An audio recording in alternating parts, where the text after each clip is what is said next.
So hello everyone, and thank you for joining us today in what is likely the biggest interview in our series so far. Uh, Today, I am with Professor Avi Loeb from Harvard University. So, just to tell you about him and his life, I'm sure many of you, like anyone in science who has been following like science on like YouTube or like has been reading articles on like every big scientific website out there must know his name. But still, just to tell you the magnitude of the person that we are with today. Professor Avi Loeb is a Frank B. Baird Junior Professor of Science at Harvard University and a best-selling author.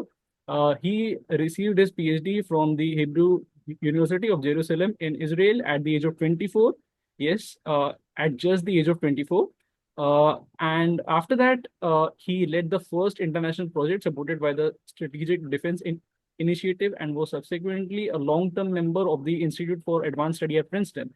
That is somewhere at which Albert Einstein, Niels Bohr, and other greats of modern physics were. Also, Richard Feynman, the bongo-loving physicist we all love. And Professor Loeb has written 9 books, including most recently on extraterrestrials and interstellar, which is something on which we will definitely be talking with him today, as well as over 1,000 scientific papers on a wide range of topics, including black holes, cosmology, of first stars, and like everything. Like any topic on astrophysics you can think of, he has probably written a paper on that. Loeb is also the director for the Institute for Theory and Computation within the Harvard-Smithsonian Center for Astrophysics, and also serves as the head of the Galileo Project. He has been the longest serving chair of Harvard's Department of Astronomy, the founding director of Harvard's Black Hole Initiative, and he has an incredible amount of honors to his name, which I think if I were to just enlist the amount of honors he has in his life, I mean, one video completely can be made just on that. And probably that's a good idea for a future video.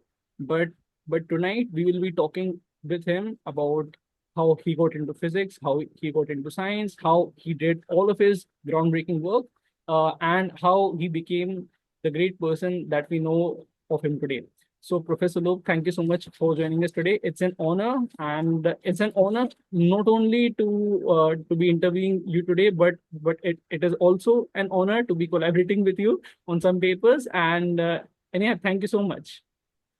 Thanks for having me, Om. And we could have saved a lot of time if you just refer to me as a curious farm boy. I was born on a farm and remained curious throughout my life. And that's basically the thread. And I often say to young students, don't pretend to be the adult in the room. And that's where many of the young people who are curious end up as a result of peer pressure, and they lose their curiosity. And if they end up in academia, they often write boring papers because they don't want to take risks. They want to amplify their voice in echo chambers that already exist. And so that's not the reason that I am doing science. And I think it's unfortunate that it's the dominant theme that you find in academia, because the privilege of being a scientist is the privilege of being curious and willing to take risks and make mistakes. You know, even Einstein, you mentioned him, when he was at Princeton, the Institute for Advanced Study, he made 3 mistakes. One was to claim that the gravitational waves do not exist in a paper with Nathan Rosen. The second was to argue that black holes don't exist because they have the stars have some spin that would prevent the core of the star from collapsing to a black hole. And then the third paper that was wrong is that quantum mechanics does not have spooky action at a distance. That was his view. He wrote a paper with Nathan Rosen and Podolsky, Boris Podolsky. And all 3 were proven wrong by experimentally by data, and there were 3 Nobel Prizes awarded over the past decade to the teams that proved Einstein wrong. And what this is telling us is making mistakes is part of a learning experience, and it's really important, because if Einstein would make these conjectures, then other people would not be driven to prove him wrong. And it's not about who is right, who is wrong, it's about what we learned in the process. And the only way to learn is to allow yourself to be open-minded, not necessarily agree with everyone and follow the narrative that the community as a whole believes in, because it's not a belief system. There is an arbitrator, which is nature. So as long as we can get data, we can make progress. However, if you have a field like string theory, where there is no experimental data, you can continue for your entire career to work on something that may not be true. And to me, that would mean a waste of time, because why are you a physicist? You want to understand nature. If you were a mathematician, no problem at all. You can just celebrate how smart you are by solving mathematical equations. But that's not really the narrative of a physicist. A physicist is trying to understand the physical reality, and that means that we need to get feedback from experiments. Yeah, sure, absolutely, and very well put. And you mentioned that you are a farm boy still at the heart. So, so we would just like to ask you, like, what got you into science, and especially into physics, and did you have any scientific idols growing up? Yeah, so it was a compromise for me to do science because I was interested in philosophy, which asks the biggest questions. What I didn't know when I was young is that there is no good answer to these questions, but just the existence, these questions about life fascinated me. And I really wanted to deal with the big picture, with sort of the executive summary of life. I mean, when you write a report, very often you write an abstract. In our paper that we worked on, we wrote an abstract. That allows people to get the essence of the paper. And the same thing, about life, I was really interested in the abstract of life, in the substance that, gives us a meaning to our existence. And therefore, I used to drive on a tractor, go to the hills of the village and read philosophy books. But in Israel, there is a mandatory service in the military. And so at age 18, I had to serve. And the closest thing to philosophy, well, in terms of an intellectual pursuit, was a program that allowed me to finish a PhD in physics and mathematics. So I went to that program. It's called Talpiot. And in that program, I had to develop a research project that is useful for the defense of the country. So I learned physics. I finished my degrees in physics. And then the project that I proposed ended up being funded by the Star Wars initiative, the strategic defense initiative of President Ronald Reagan in the middle of the 1980s. And they selected my project to be the first one funded internationally as part of this Star Wars. And it's interesting that it's called Star Wars because I ended up working on stars. But at the time, I was working in plasma physics. So I visited Washington, D.C. because they gave us a few $1 million a year for this project. And in one of the visits, someone suggested to me that I visit Princeton, and I went there. And everyone was busy, and the administrator said that the only person who has time is Freeman Dyson. And I knew the name, and he said, it's interesting that you're from Israel. There is actually a faculty member who is married to an Israeli, and that is John Bakal. Do you know him? And I said, no, I don't even know how the sun shines. I've never practiced astrophysics. He introduced me to John, who happened to be there. And then I was invited for a visit of a few months, and they offered me a 5-year fellowship under one condition, that I'll switch to astrophysics.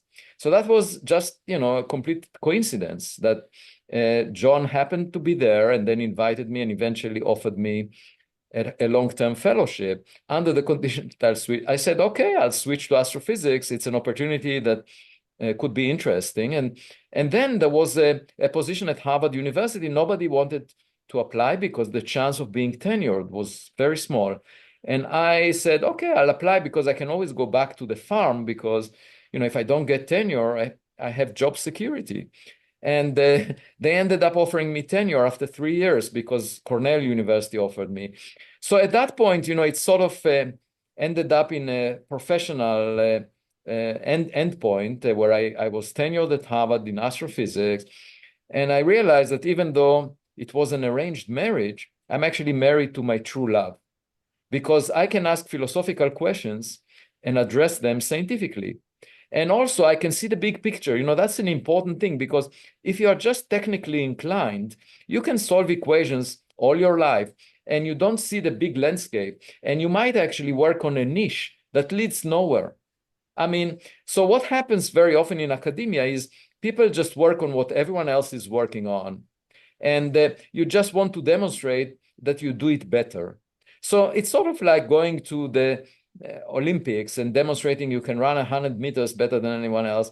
But, you know, nobody asks the question, why should we run 100 meters? You know, why shouldn't we, you know, run 1,000 meters? Or why shouldn't we go to the moon and run 100 meters? Why should we do it on Earth? Or, you know, there are lots of questions you can ask with respect to running. But in the Olympics, nobody asks, because everyone is doing the same thing, and it was decided a long time ago to run 100 meters. So, okay, we do it. But in academia, you know, there is this opportunity to think big and to decide about problems that are worthwhile. And, you know, throughout my career, I worked on things that nobody else works on. And then it became a very sort of celebrated and popular thing. For example, I worked on the first stars when I got to Harvard. First stars and galaxies, there were maybe a few people around the world who were interested, just 3 or so. And I ended up writing 2 textbooks on that. And now, of course, with the Webb telescope, it's one of the most active frontiers, how the first stars, the first galaxies form, the scientific version of the story of Genesis. The same was true about imaging black holes. That's a subject that I worked from the beginning over the past 20 years. And of course, we have 2 images, and I was the founding director of the Black Hole Initiative, where the first images were taken of the black hole in M87, the Milky Way as well.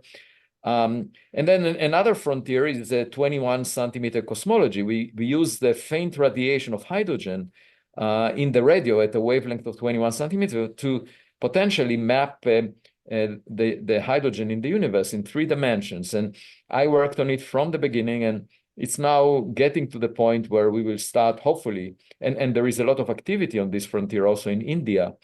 Hopefully we'll start getting interesting data, most likely with the square kilometer array. So anyway, and I also saw other fields that I didn't work intensively on. For example, exoplanets, where when I started, people dismissed it. They said, we don't know if there are planets around other stars. Time allocation committees didn't give time to search for Jupiters near stars, close in to stars, because they said in the solar system, Jupiter is far from the sun. So therefore, we understand why it is far. And they said, well, it's because the ice line is over there. By now, actually, this reasoning is thought to be incorrect. Nevertheless, they said there is no point in trying to look for Jupiters close to a star.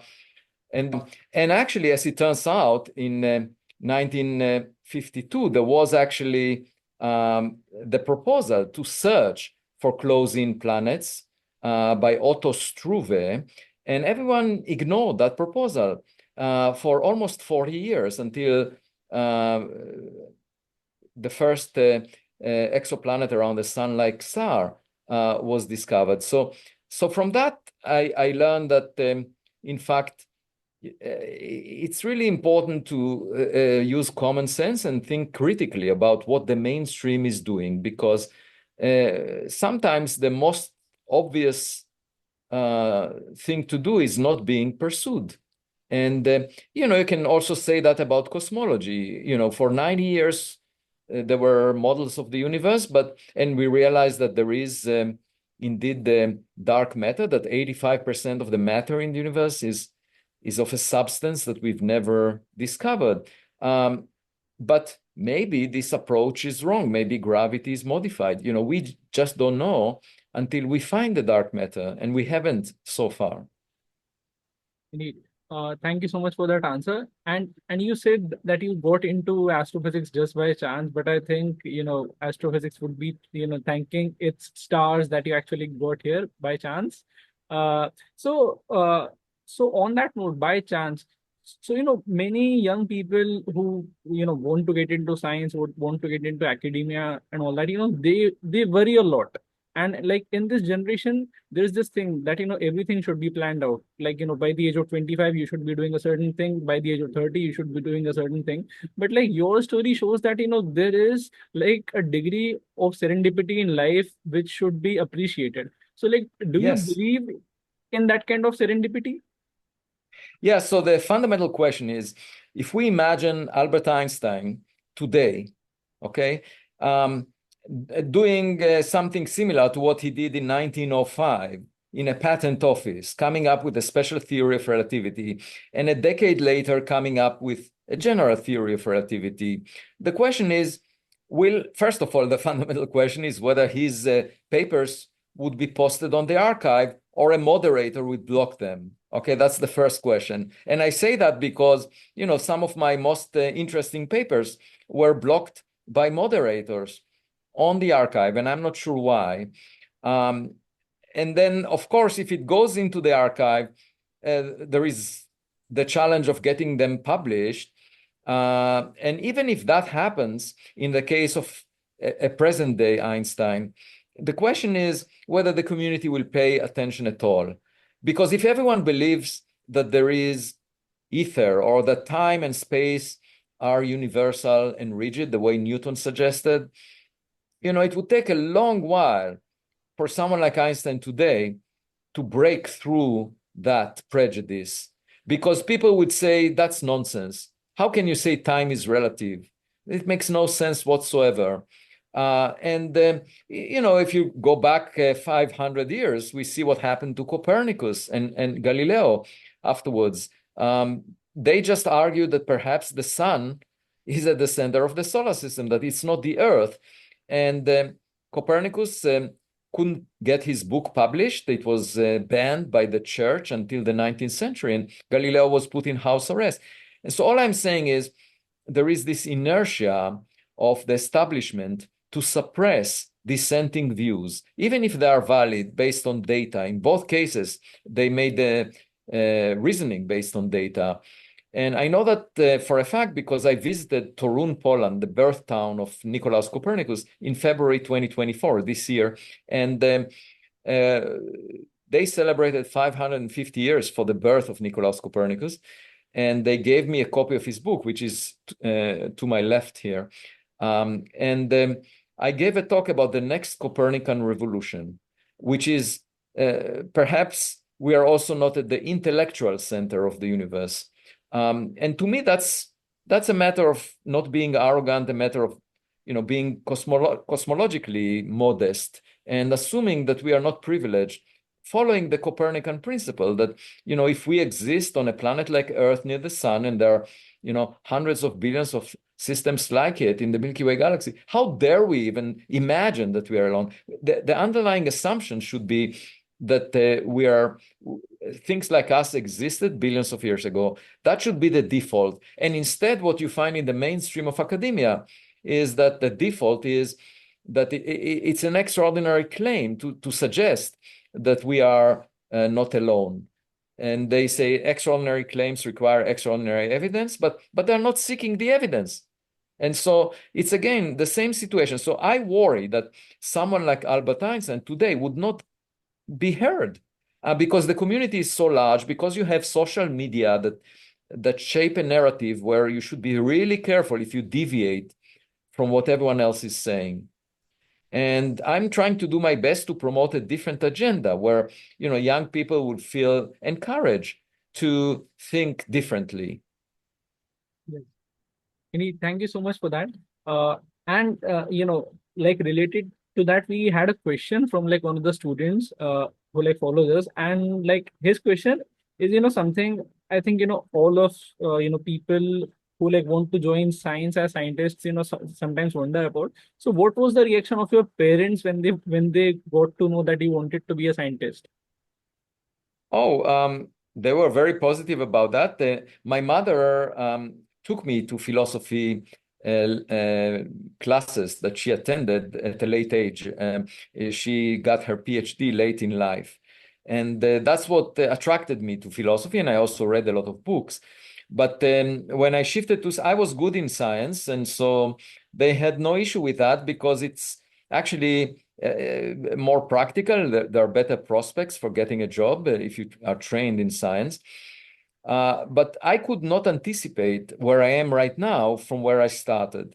I'm in a very different world right now, in the sense that first of all, I enjoy what I'm doing and following my curiosity and just asking interesting questions. And also, I'm interacting with a world that is much bigger than academia right now, because of the books that I wrote, because of the thousands of podcasts that I had over the past few years, and because I think differently and that makes some of my colleagues upset, and they push back, and it only makes the fireball around me more intense. But it doesn't bother me. By now, my skin is titanium. I don't care about what other people say, and because even if common sense is not common in academia, I will still continue to use it, and people appreciate that. People in the general public, and now, the one thing that I have a hard time adjusting to is that, when we go now to a nearby restaurant, the waiter comes to me and says, "Are you the astrophysicist?" Because and when I went to the men's room in a conference a few days ago, someone came to me and said, "Are you Avi Loeb?" And I said, "Yes." And he said, "Well, it's just like standing next to Taylor Swift." And for me, these are different worlds. The world of entertainers that are on social. I don't have any footprint on social media, for example. And so it's really strange to me to recognize that people follow me. But I should say there are a number of science popularizers. I will not mention names, but many of them are dropped out of academia, and they just talk about science, but they are not practicing science. So the difference between me and them is that I actually practice science. I write papers, and I do it on a weekly basis, and I don't use I don't describe science of other people that I'm not engaged in, and I only describe what I fully understand.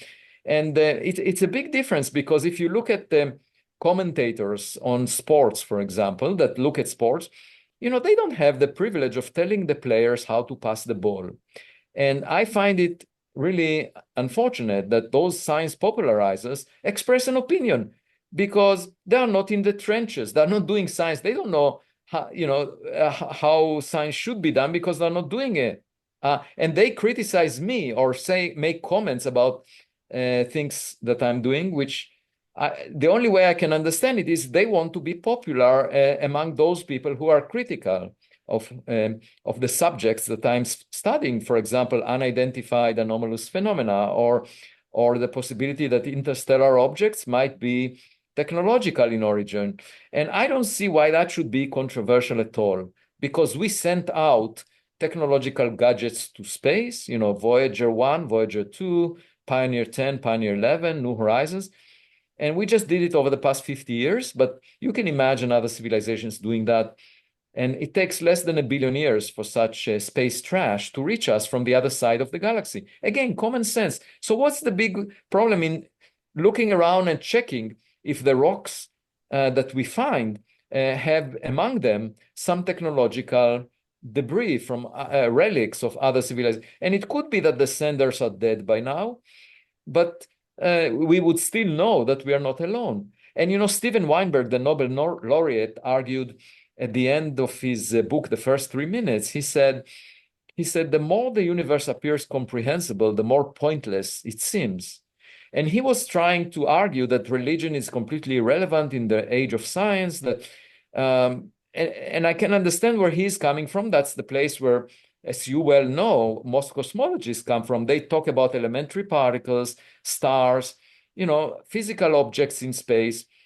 And for them, this is all pointless. There is no point, that the universe started from some initial conditions, you solve the equations, and you end up with the present conditions in the universe. And that's pretty much it. There is no point. But I think what they're missing is that if we ever find a partner in our cosmic neighborhood, someone alive or intelligent, it could be even an AI system from another star. If we find it, it will imply that we are not alone, and the sky will not appear as a lonely place. The universe would be much more accommodating. And, it's just like finding a partner in our private life. It gives a meaning to our existence. And so I think the universe will not be pointless anymore if we find intelligence that is extraterrestrial. And frankly, the reason I'm searching for intelligence in outer space is because I don't find it very often on Earth. That is very beautifully put. And the last sentence in particular is a banger. So like from that, uh, so we had one other question, that from all of your amazing works that you've done on cosmology, astrophysics, and on extraterrestrial, what is the most fascinating pieces of research that you have ever done? And I know that is very hard for you to choose, because you have to go through, like, I think more than 1,000 articles. But like, if you can just narrow down to like one or two for the audience, that would be great. Right. So I'll mention a few, and I will mention those that for me intellectually they were stimulating, not necessarily important for the future of the field, like cosmology, black holes, and so forth. But for me, it was really fascinating to recognize something that I didn't know before. The first one was the possibility of detecting planets with gravitational microlensing. Basically, when the light passes near a star, it gets deflected, and that's a process that Albert Einstein calculated. And at the time when I started astrophysics, there were projects like the Macho project that were aimed to detect gravitational lensing of background stars. The idea was to look for compact objects that make the dark matter, and they did find stars lensing stars. And in 1992, with Andy Gould, I went to his office and I said, why not consider a possibility where you have a planet next to the star? And the question is, will it introduce a feature in the light curve of the lensed star behind? And Andy said, no, the planet has such a small mass. Even Jupiter has just 1 part in 1,000 of the sun. So the effect will be completely meaningless. I said, okay. And I went back to my office. He was next door to mine, and we were both postdocs at the Institute for Advanced Study.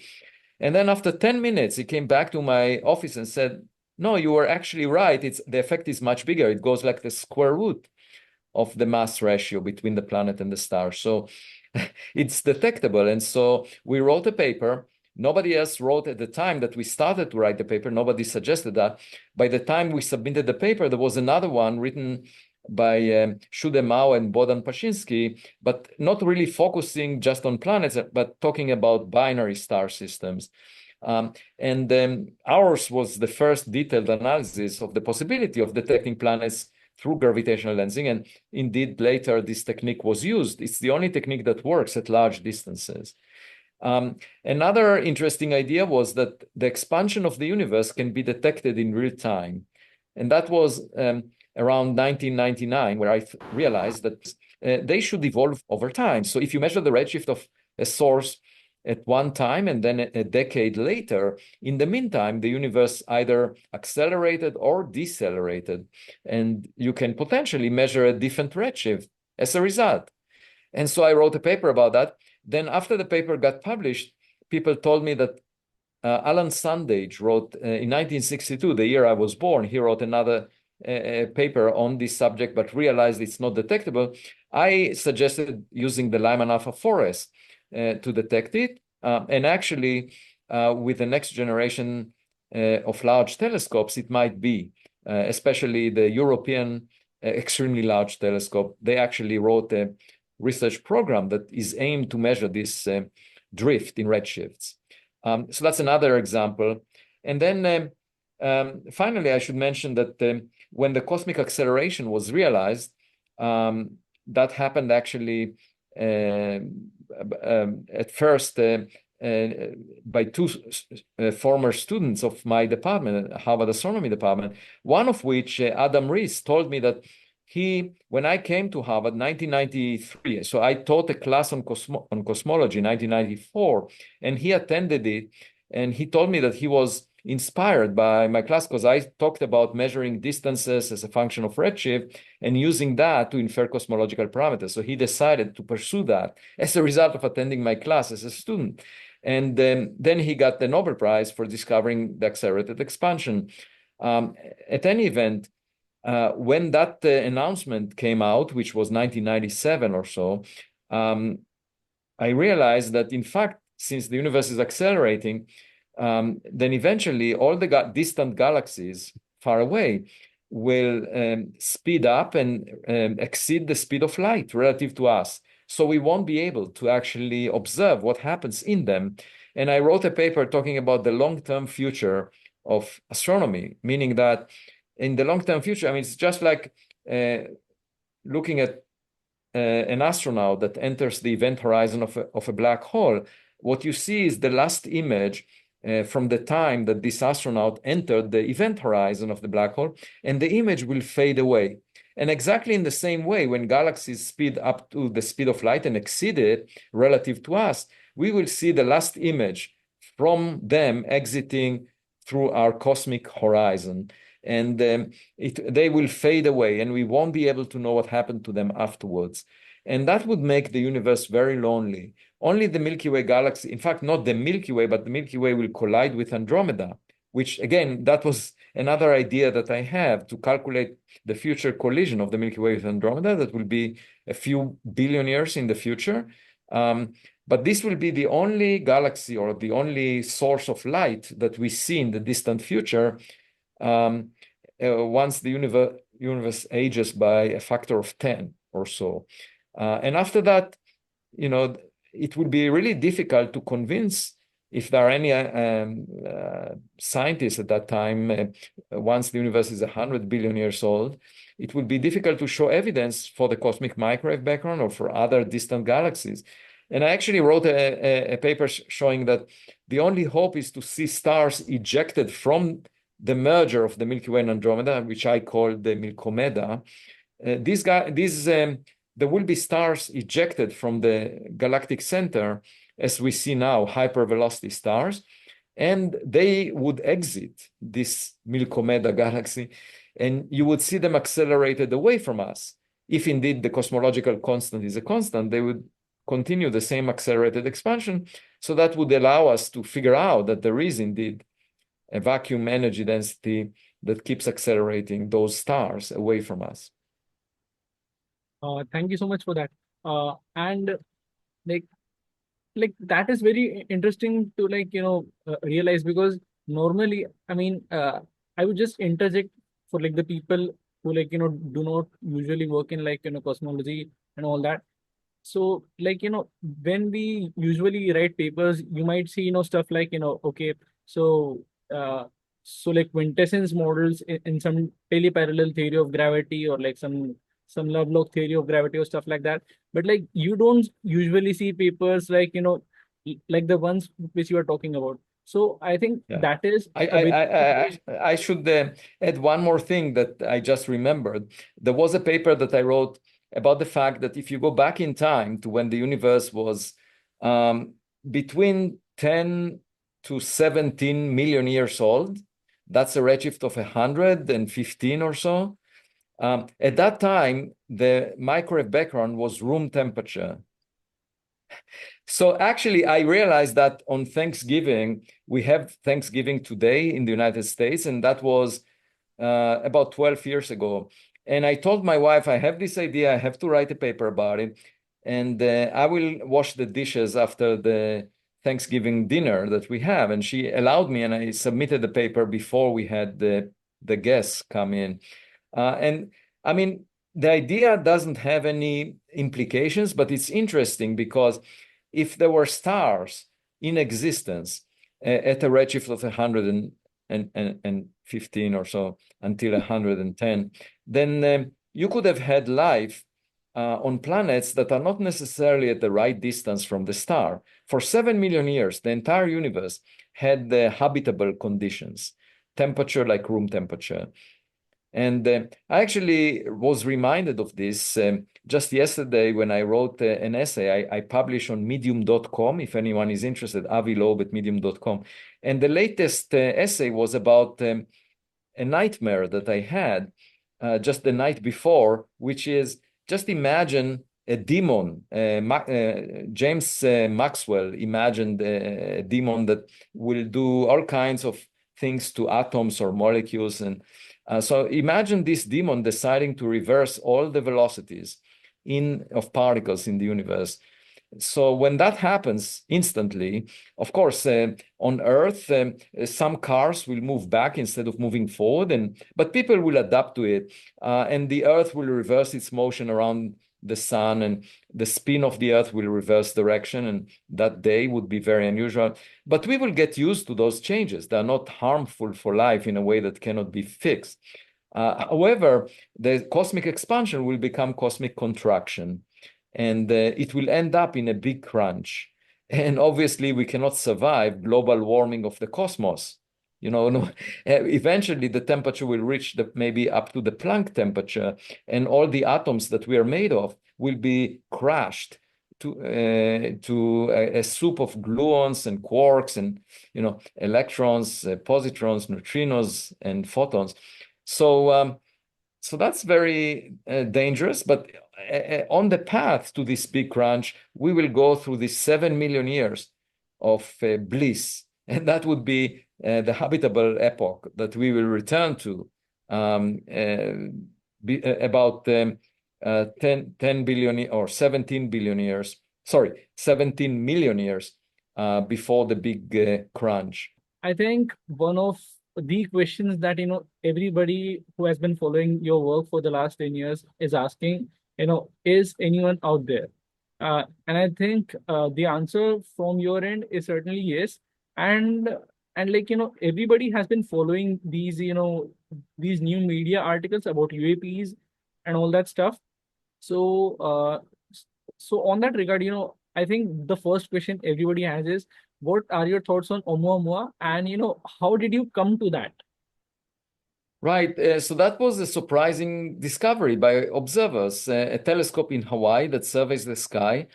It started doing the work about a decade ago, and then by chance it noticed an object the size of a football field that was moving faster than the escape speed from the solar system, and that implied that it's of interstellar origin. So it was reported as the first interstellar object. So they first called it a comet, but there was no cometary tail, no evaporation. In fact, they looked with the Spitzer Space Telescope at it, no evidence for any dust.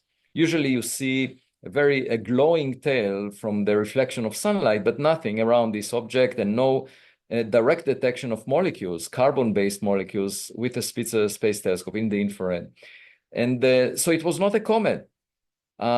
And then the astronomer said, okay, well, it's just a rock that doesn't have any ice that evaporates. But then by analyzing the data, it became clear that it's actually, it has some non-gravitational acceleration. It's being pushed away from the sun, which usually you get when there is cometary evaporation.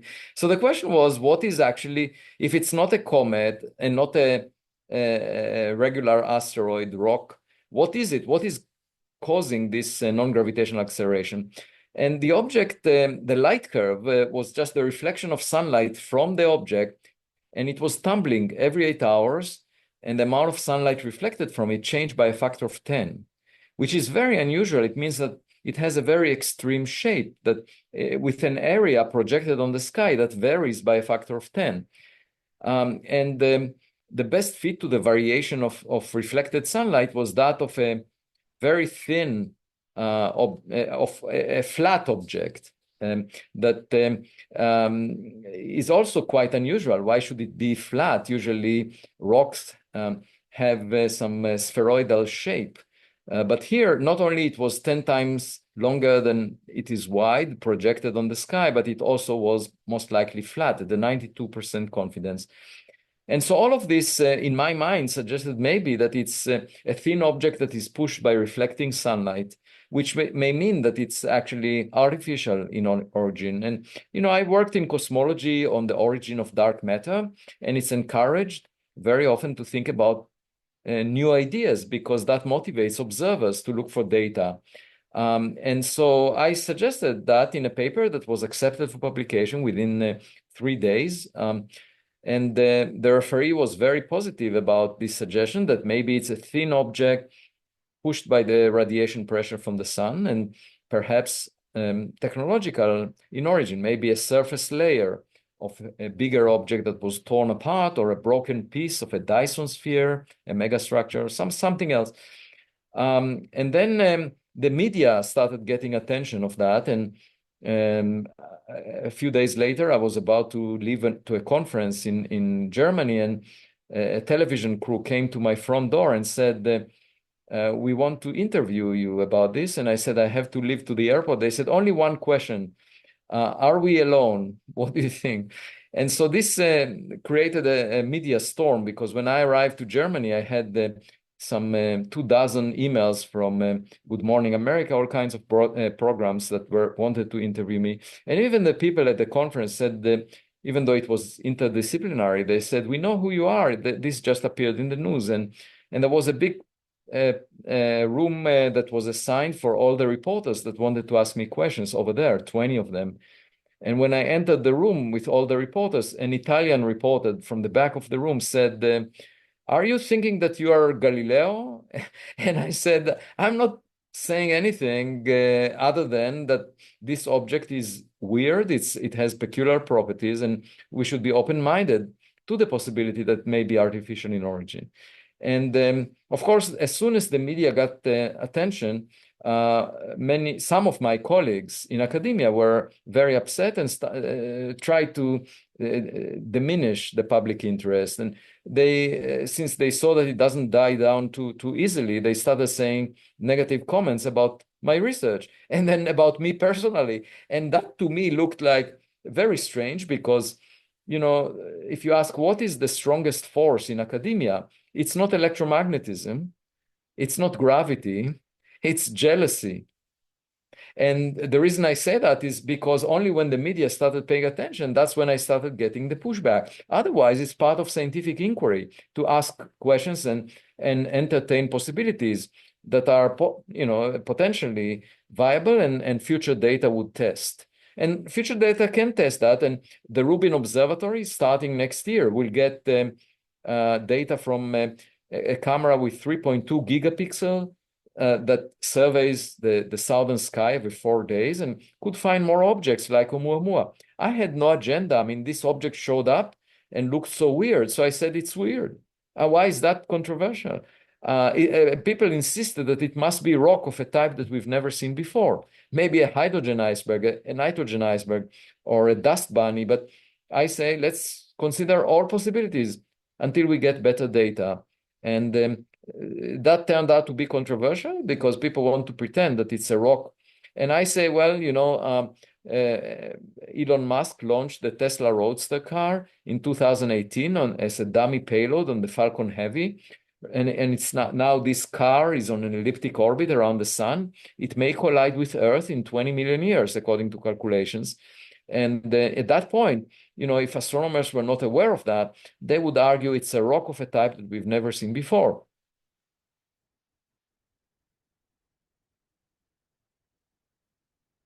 We lost your sound, Owen. Yeah. Okay. Yeah. So that is very interesting. And particularly the very last analogy is something to deeply think about. And now on to the next question. So if you think that the Oumuamua is certainly of like interstellar origin, do you think it is from a civilization which is higher on the Kardashev scale than ours? And to, just to be clear to the viewers, the Kardashev scale was a scale designed by somebody named Kardashev to tell the technological level of a certain civilization, and according to that scale, we are even below, the most primary level. So we are even below 1, and the highest level is 3. So what do you think about that? Yeah, so the Kardashev scale measures the amount of energy that is used by the civilization in units of the energy output of stars. And we are using a tiny fraction of the energy that is intercepting Earth, which is 10 to the minus 8 of the solar luminosity, because that's roughly the solid angle of the Earth relative to 4 pi around the sun. But in principle, you can imagine surrounding a star like the sun with a megastructure, that's a Dyson sphere, and collecting most of its energy output. That will be the next level. And you can even imagine using many stars for the energy needs of a civilization. I think it's unlikely that civilizations reach that very high level of energy use. But I defined, in my book, I define a different scale.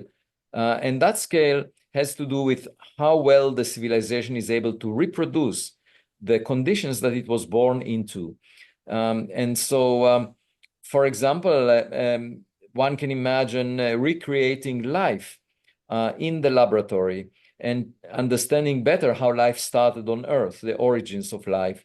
But at a higher level than that, one can imagine that with a good understanding of quantum gravity, we would know what triggered the Big Bang and what was happening before the Big Bang. And it's just like having a recipe for a cake. If you know the ingredients and you know the process by which you need to put them together, you could potentially imagine a way of creating those circumstances and making a baby universe in the laboratory. And that would be the highest level that the civilization can get to, because, that's the job description of God. If you ask, suppose we advertise the job of God, what would we put in the job description? If you want to apply to this job, you have to be able to create a baby universe. And quantum gravity engineers might be able to apply for that job. And even though we don't have a predictive theory of quantum gravity, because string theory has too many versions, and because the practitioners of string theory refuse to make any prediction about the Big Bang that are conclusive, any predictions about what happens at the center of a black hole, which are testable. So at the moment, we don't have such a theory. But if there is another civilization that managed to reach a good understanding of how to unify quantum mechanics and gravity so they can actually figure out how to make a baby universe, there is a lot that we can learn from them, and we would be at awe, because everything they produce technologically might look like miracles to us. And I see that as a way of unifying religion with science, because it may well be that in reality, if you just search far away, you would find what you imagine to be God, because science and technology can potentially create even a baby universe. That is very fascinating, and like indeed, that I think also ties down with the whole idea of of people raising the question of whether we are actually living in a simulation in some in some very big beings laboratory, and so that is certainly something to like think of, and we certainly. I actually have a problem with that, as well as a problem with the idea of the multiverse, because it takes away responsibility, both of these ideas. If you believe that we live in a simulation, or you believe that we live in the multiverse where everything that can happen will happen an infinite number of times, then you say, what's the point of worrying about doing the right thing? I mean, there are copies of me elsewhere in the multiverse that if I get a grade of D in an exam, there are copies of me that are better elsewhere in the multiverse that get an A. So I should not be distressed. It's just one copy of me that is failing the exam. There's an infinite number of copies of me in the multiverse that get an A. And the same, if you think about the simulation. Suppose you go to the bank and you realize you have no money left. So then you say, well, it's just a simulation. I can play games, maybe, steal some money or do some. This is really irresponsible to imagine that you don't take responsibility for things that happen to you, for what you're doing in this world. And I think it's very similar to being high on drugs.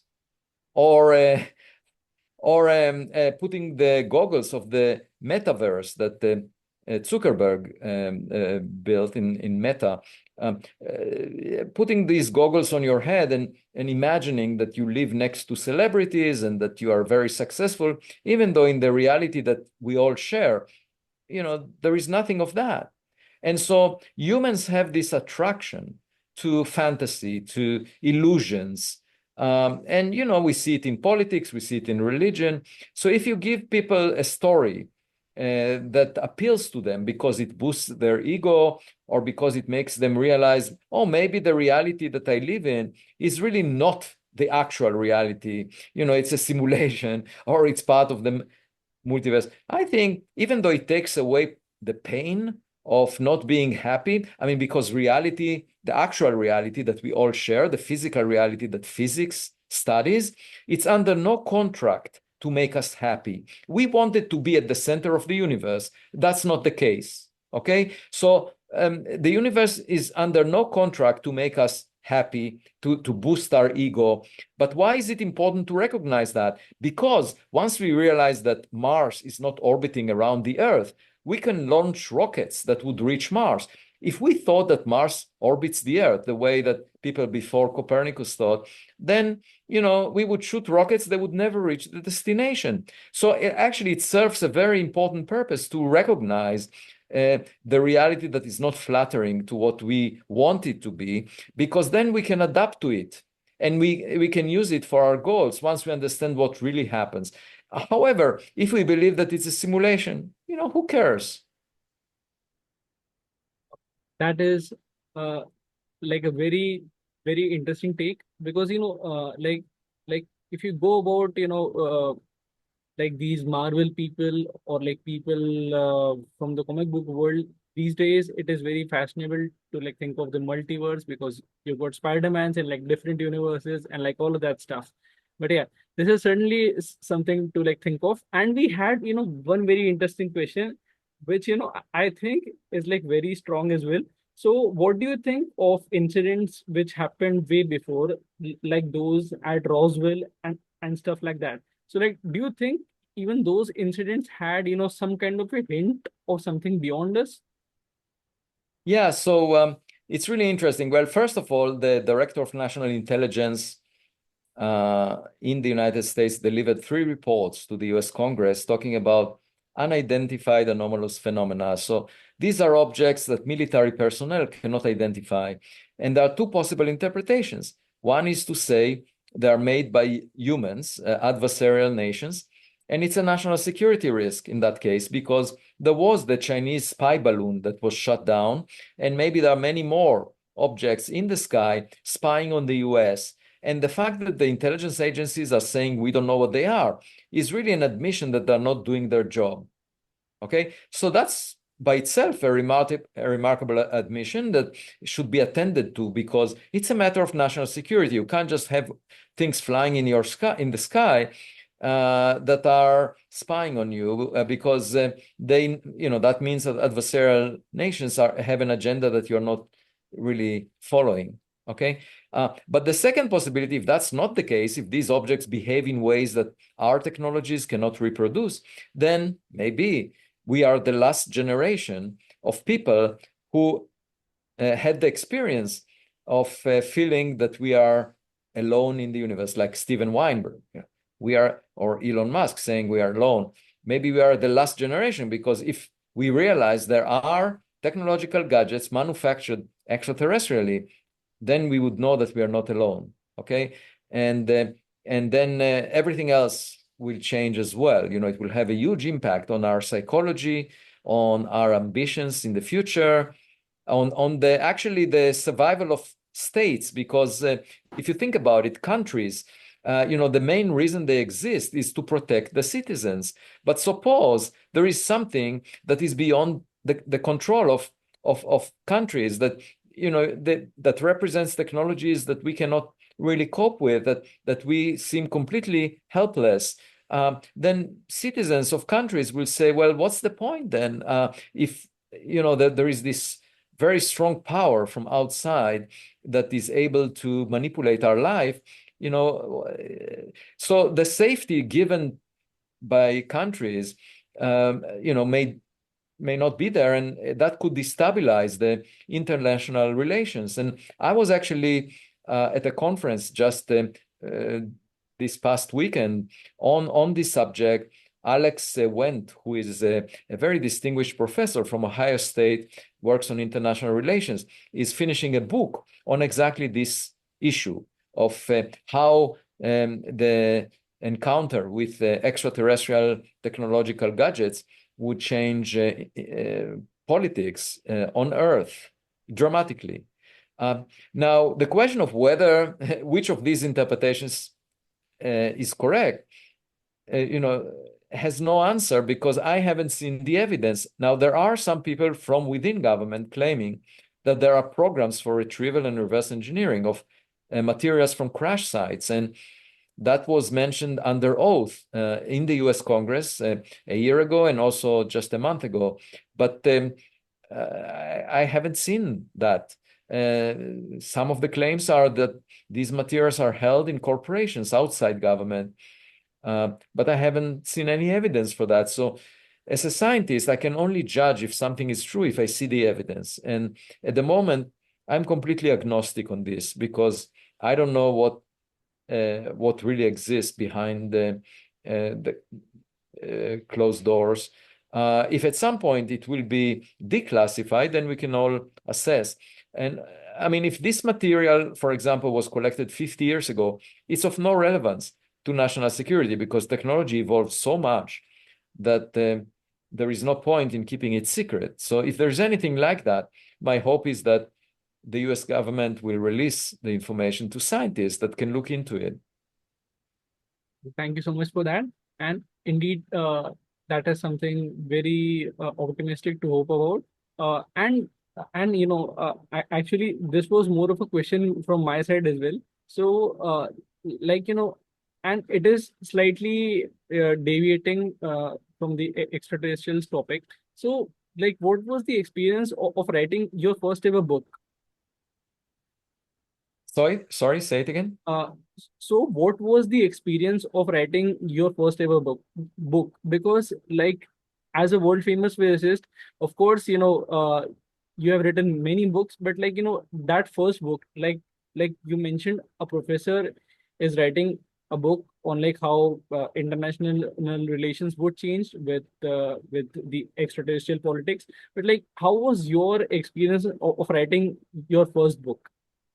Yeah, so English is not my native language, but by now I mastered the language. So I write an essay on medium.com every day or two, and things come to me very naturally in English. And writing the book was a phase at a popular level of making myself clear and understood by non-professionals. And I really enjoyed that. And I wrote a second book. The first one was Extraterrestrial. The second is Interstellar. Extraterrestrial became a bestseller in many countries and was translated to 26 languages. There is also a Netflix documentary that resulted from that, and it should come out by the end of 2025. The Netflix filming crew followed me for a couple of years, and they also monitored what I'm doing with the Galileo Project, which is a project that I lead at Harvard University that was triggered by these unidentified anomalous phenomena. And we now have a working observatory that we built. And a couple of weeks ago, we posted the first paper that analyzes the commissioning data, the preliminary data from that observatory, where we monitor the entire sky all the time using infrared, optical, radio, and audio sensors. And this kind of an observatory never existed before because astronomers focus on a small region of the sky, and we look at the entire sky all the time, and we are looking in particular at objects that are close to Earth. And we do see some anomalous objects, but we need a better system. We need more units that would allow us to triangulate, to look at an object from different directions, the way that we do when we have two eyes. clearly animals with two eyes were able to survive better than animals with one eye, because with two eyes, you can assess the distance of a predator, of a threat. And so that's what we hope to do in the coming weeks, get the triangulation to give us distances which would improve a lot our ability to infer the velocity, acceleration of objects, and how unusual they are relative to drones, airplanes, balloons, birds, that are familiar to us. And we are also building 2 additional observatories in other locations. So within 6 months, we'll have all 3 observatories operating, which is a great thing, because it's the first time that a scientific experiment was applied to this question of what are these unidentified objects in the sky. The other thing within the Galileo project is that I decided to lead an expedition to the Pacific Ocean, to the location of the fireball from an interstellar meteor that was identified by US government satellites from the fireball that was created. It exploded 20 kilometers above the Pacific Ocean and in the lower atmosphere, and exhibited a very high material strength, higher than all the other meteors that were, hundreds of them that were cataloged by NASA over the past decade. And it was moving faster than 95% of the stars in the vicinity of the sun. So again, interstellar in origin, very fast and very strong. And so that raised the possibility that may be technological. We went there and we used the magnetic sled, a sled covered with magnets that we put on the ocean floor that is 2 kilometers deep. And we collected the tiny droplets, molten droplets, meteoritic material that we analyzed in the laboratory of my colleague Stein Jacobson at Harvard. And we found that 10% of those molten droplets that are less than a millimeter in size, 10% of them have a composition, chemical composition, that is different from solar system materials. And we hope to go again in summer 2025 to search for bigger pieces in the wreckage of this object, because they would tell us what the nature of the object was. And this is a mission that will cost $6.5 million. We will use a remotely operated vehicle, put it on the ocean floor, and use a video feed to select those broken pieces. And hopefully, at the moment, I'm seeking the funding. We have the team, the research team, we have the ship, but we are still not funded. And I hope that in the coming weeks will be funded. Thank you so much for that. And all of us hope that the Galileo project will certainly bring about groundbreaking revelations on this topic, as have your other research projects as well. And today, we've taken up a lot of your time, so sorry for that. So we'll just I enjoyed it very much. Please go ahead. Yeah. So we'll just have one final question for you. So how do you see like the far future of like cosmology, astrophysics, and at the same time our civilization? So like in like 200, 300 years, what do you expect like people like us would be doing? Yeah, so I think the key to many of the puzzles we have in cosmology and astrophysics is to develop a reliable theory that unifies quantum mechanics and gravity, but not in the traditional way, because Einstein came up with general relativity out of pure thought. I mean, he had special relativity, he knew about Newtonian gravity and tried to make things consistent, and came up with a mathematical framework of imagining space-time being curved as a representation of gravity. So it was not a force, it was just the curvature of space-time. So that gave, that was an amazing intellectual achievement. And the unfortunate outcome of that achievement is that it gave physicists the illusion that they can come up with a theory of quantum gravity out of pure thought. So if they think about it hard enough and play with mathematics, maybe they'll just reproduce the success of Einstein in figuring out how to unify quantum mechanics and gravity. Turns out, no, well, for 50 years, we haven't made much progress in testing or verifying that a specific version of any of the attempts that were made, mathematically speaking, is valid.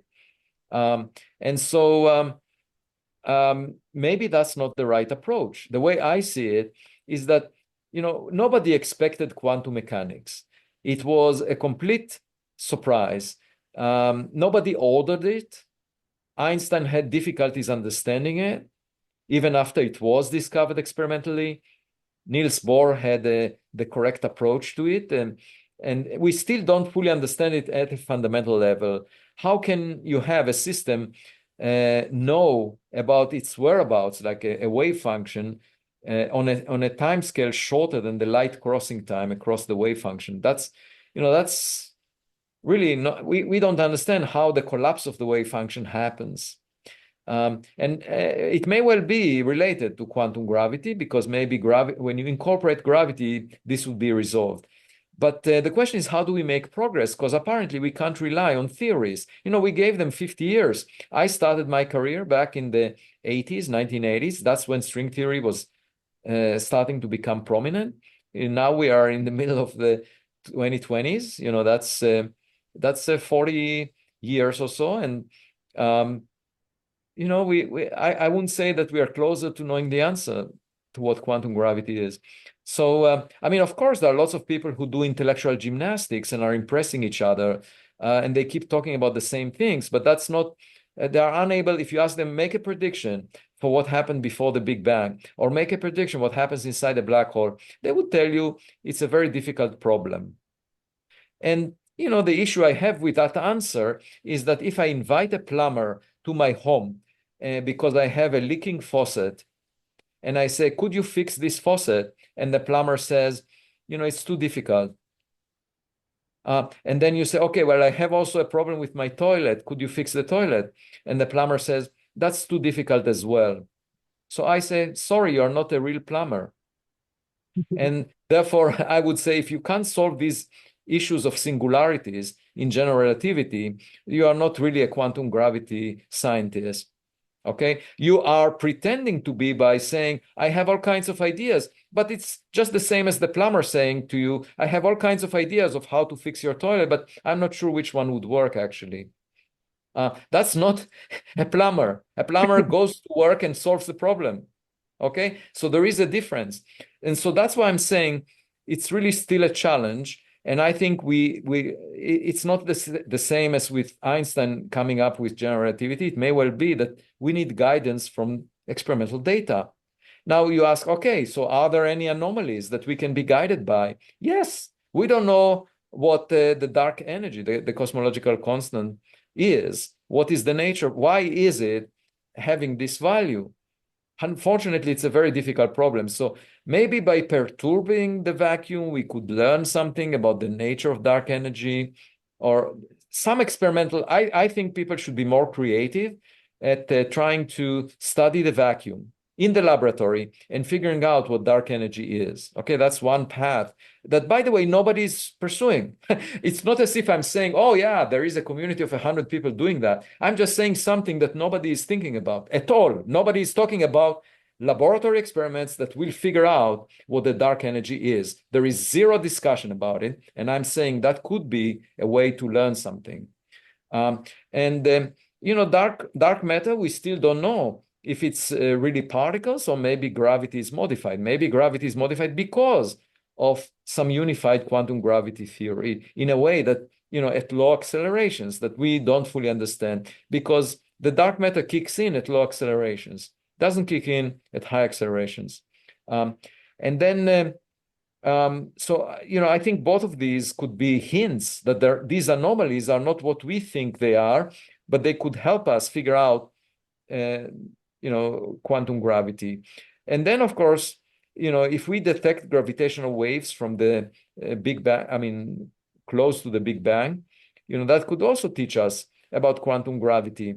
So if we detect a graviton wave background, just the way the cosmic microwave background, the radiation, electromagnetic radiation we see from the Big Bang, if there was also the counterpart of that in gravitons at the temperature of nearly 1 degree Kelvin, And if we can detect that somehow, let's say from the number of degrees of freedom in the radiation field cosmologically, I wrote a paper about that, then we would learn that there was no cosmic inflation, for example, because inflation was supposed to dilute this graviton background produced at the Planck temperature before inflation, cosmic inflation.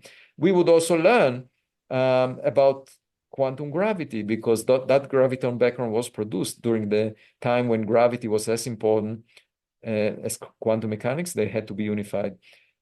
So these are just, and then of course the question is, are there any quantum gravity signatures in black hole physics?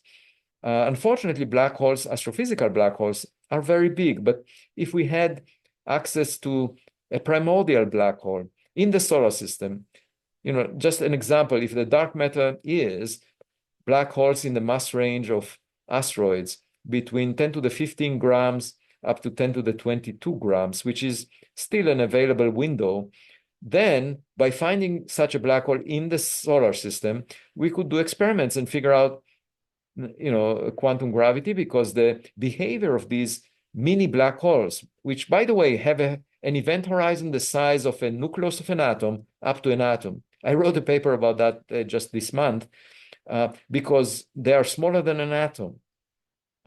So if we can study them, the way they evaporate, the way they behave, experimentally, we will learn about quantum gravity. So these are just 3 examples, but maybe there are more. Maybe cosmic rays at very high energies will give us a hint, because they can reach center of mass energies way above what we reach in accelerators, in particle colliders. I'm not sure what, but maybe a young person in the audience or in your generation, maybe you will come up with approaches that will give us data on quantum gravity. And I think that would guide us better than mathematical models, which talk about extra dimensions that we don't know exist. Okay, we don't know if there are extra dimensions. Why is that mainstream? Why is that not considered speculative? Speaking about Oumuamua as a technological relic should be a reasonable speculation, something that we should examine with more data. But speaking about extra dimensions, we haven't seen any extra dimension. We haven't seen any signature of them. So why is that mainstream and not an even worse speculation that is banned by the mainstream? That's to me very strange that, in physics, there are some fashions that are not reflecting the amount of evidence we have for those fashions.